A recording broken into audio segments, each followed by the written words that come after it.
Graça e paz, meus irmãos. Abram as suas Bíblias no livro de Gálatas, capítulo 2. Nós vamos estudar os versículos 11 a 14. Ele é um trecho longo, eu resolvi dividir em duas partes para ficar mais fácil o entendimento e o vídeo não ficar muito comprido. Nesse trecho que nós vamos estudar, está tratando sobre quando Paulo repreende a Pedro e a justificação pela fé em Jesus Cristo. Versículo 11. Quando, porém, Cefas veio a Antioquia, resisti-lhe a face, porque se tornara repreensível. Com efeito, antes de chegarem alguns da parte de Tiago, comia com os gentios. Quando, porém, chegaram, afastou-se e, por fim, veio a apartar-se, temendo os da circuncisão. Também os demais judeus dissimularam com ele, a ponto de o próprio Barnabé ter se deixado levar pela dissimulação deles. Quando, porém, vi que não procediam corretamente, segundo a verdade do Evangelho, disse a Cefas na presença de todos: se sendo tu judeu, vives como gentil e não como judeu, por que obriga os gentios a viverem como judeus? Meus irmãos, é muito importante nós entendermos a passagem da Bíblia, as lições que elas querem nos trazer. Aqui nós vemos que está tendo mais uma vez um conflito de opiniões entre Paulo e agora Pedro. Eles estavam tendo essa divergência mais uma vez por causa da lei dos judeus e da salvação pela graça através de Jesus Cristo. No versículo 11 diz o seguinte: quando, porém, Cefas, que é Pedro, veio a Antioquia, resisti-lhe a face, porque se tornara repreensível. O que significa repreender? Refere-se a uma ação de correção, advertência ou reprovação, geralmente feita com o objetivo de levar alguém a abandonar um comportamento inadequado. Eu quis trazer aqui essa fala sobre repreensível, porque quando nós vemos lá em 1 Timóteo, capítulo 3, dos versículos 1 a 13, ele fala sobre as qualificações dos bispos e dos diáconos. E lá ele fala que para ser bispo ou para ser diácono, a pessoa tem que ser irrepreensível. Porém, meus irmãos, ninguém é irrepreensível. O único irrepreensível que teve entre nós foi Jesus Cristo. Todos os demais são cabíveis de repreensão. Todos os demais estão sobre a maldição do pecado. E é sobre essa maldição, contra ela, que nós lutamos todos os dias quando buscamos a nossa santificação. Então, ninguém é irrepreensível. Logo, nesse caso aqui, Pedro, ele errou. Pedro, ele teve uma atitude errada e Paulo estava o exortando, estava o advertindo. Vamos continuar aqui, versículo 12.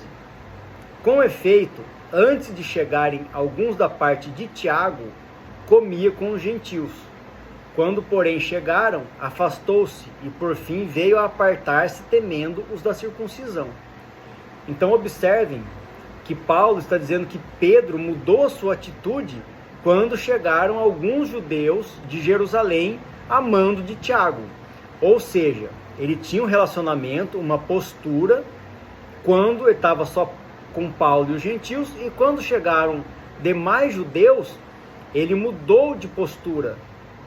E isso foi um desvio de caráter de Pedro, foi um erro, foi um pecado, e Paulo o cobrou. Nós vemos lá no Evangelho de Mateus, capítulo 5, versículo 37, que diz, aqui não é sobre a sua atitude específica desse caso, mas é sobre a postura do cristão, que diz, seja, porém, a tua palavra sim, sim e não, não. O que disto passar vem do maligno. Ou seja, o cristão, ele tem que agir de forma ética, de forma correta, de acordo com os mandamentos de Cristo, independente do ambiente que ele esteja, independente de quem esteja olhando. É sobre isso que fala essa passagem. Versículo 13. Também os demais judeus dissimularam com ele, a ponto de o próprio Barnabé ter se deixado levar pela dissimulação deles. Então observem, meus irmãos, como o exemplo é importante, principalmente da liderança. Barnabé, ele era parceiro de Paulo, eles estavam sempre nas missões, viajando, levando o evangelho aos gentios. Porém, pelo exemplo de Pedro, que entre aspas se corrompeu quando chegaram os judeus de Jerusalém, Barnabé também resolveu se dissimular, se desviar do caminho que eles vinham traçando. Então vejam como é importante nós, como cristãos, nos mantermos firmes na caminhada, sermos exemplo de vida. Não é porque todo mundo está fazendo errado que nós vamos fazer errado também.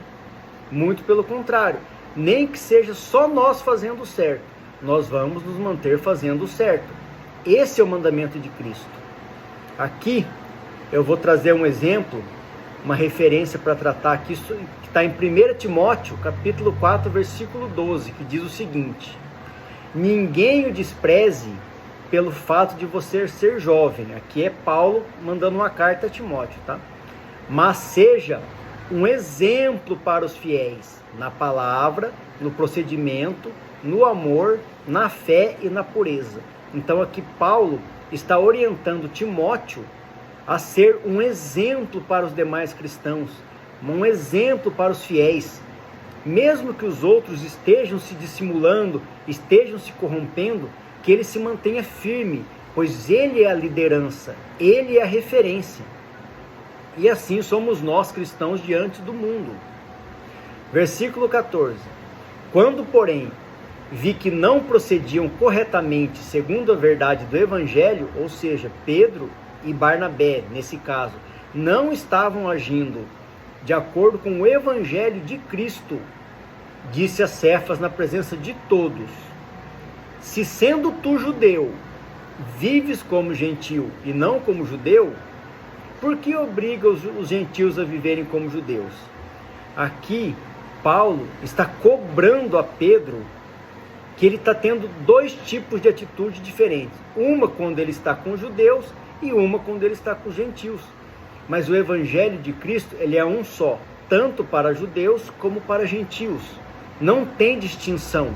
Inclusive, trazendo a referência aqui a Atos 10, capítulo 10, versículos 34 e 35, onde o próprio Pedro diz o seguinte: então falou Pedro, reconheço por verdade que Deus não faz acepção de pessoas. Pelo contrário, em qualquer nação, aquele que o teme e faz o que é justo lhe é aceitável. Meus irmãos, todos nós estamos expostos ao pecado, estamos passando por situações que podem nos levar a errar, a cair, a pecar, e nós somos susceptíveis ao pecado.